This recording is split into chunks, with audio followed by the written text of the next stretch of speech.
Hi friends, welcome to my channel. ఈరోజు వీడియోలో tasty healthy recipe dry fruit ఖర్జూరం లడ్డు ఎలా ప్రిపేర్ చేసుకోవాలో చూసేద్దాం. ఈ లడ్డూలో పంచదార బెల్లము అస్సలు వాడలేదండి, కాబట్టి ఇది ఆరోగ్యానికి ఎంతో మంచిది. చిన్న పెద్ద అందరూ ఎంతో ఇష్టపడతారు ఈ లడ్డూని. సో మన ఈ డ్రై ఫ్రూట్ లడ్డూని ఎలా ప్రిపేర్ చేసుకోవాలో చూసేద్దాం.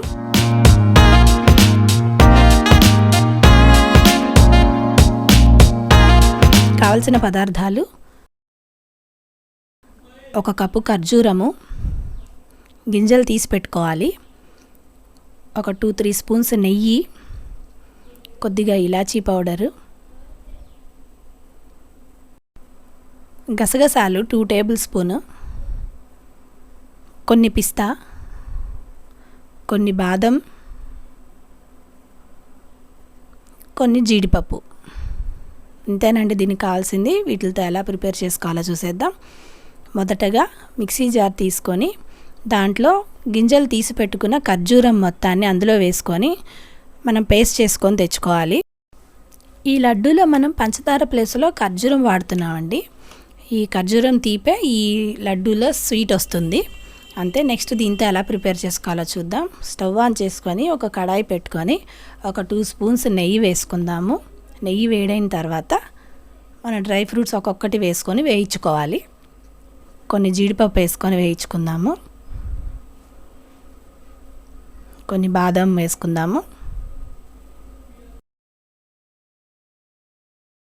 కొన్ని పిస్తా వేసుకొని బాగా వేయించుకోవాలి. గసగసాలు లాస్ట్లో వేసుకొని ఒక 1 మినిట్ ఉంచి దించేసేయండి, లేకపోతే తొందరగా మాడిపోతాయి. ఇదిగోండి, ఇప్పుడు అన్నీ వేగిపోయినాయి డ్రై ఫ్రూట్స్ అన్నీ. ఇప్పుడు ఇందులో ఖర్జూరం పేస్ట్ వేసుకుందాము.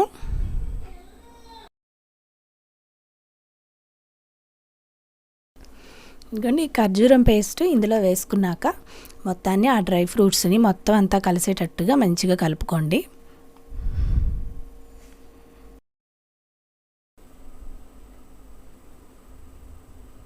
ఇప్పుడు కొద్దిగా ఇలాచీ పౌడర్ వేసుకుందాము.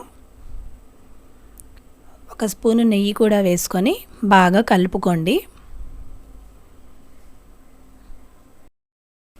అంతేనండి, ఇది కూడా వేసుకొని ఇలా 1 నిమిషం సేపు కలుపుతూ ఉంటే మొత్తం అంతా దగ్గరికి వచ్చేస్తుంది, ఒక ముద్దలాగా అయిపోతుంది. ఇప్పుడు అదంతా చల్లార్చుకుందాము స్టవ్ ఆఫ్ చేసుకొని.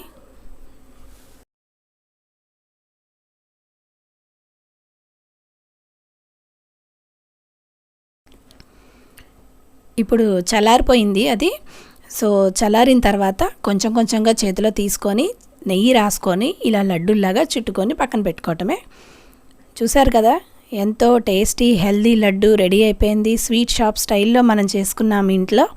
ఎంతో ప్రోటీన్ కాల్షియంతో నిండి ఉన్న లడ్డు, అందరూ తినచ్చండి. ఇది ఎంతో హెల్దీ కూడా. సో మీరు తప్పకుండా ట్రై చేయండి. మీరు ట్రై చేసి మీకు ఎలా వచ్చిందో నాకు కామెంట్ సెక్షన్లో కామెంట్ చేయండి. ఈ వీడియో మీకు నచ్చినట్టయితే లైక్ చేయండి, షేర్ చేయండి, నా ఛానల్ సబ్స్క్రైబ్ చేసుకోండి, మీ ఫ్రెండ్స్ అండ్ రిలేటివ్స్కి ఫార్వర్డ్ చేయండి. ఓకేనండి, మళ్ళీ సరికొత్త రెసిపీతో మళ్ళీ మీ ముందుకు వస్తాను. Thanks for watching.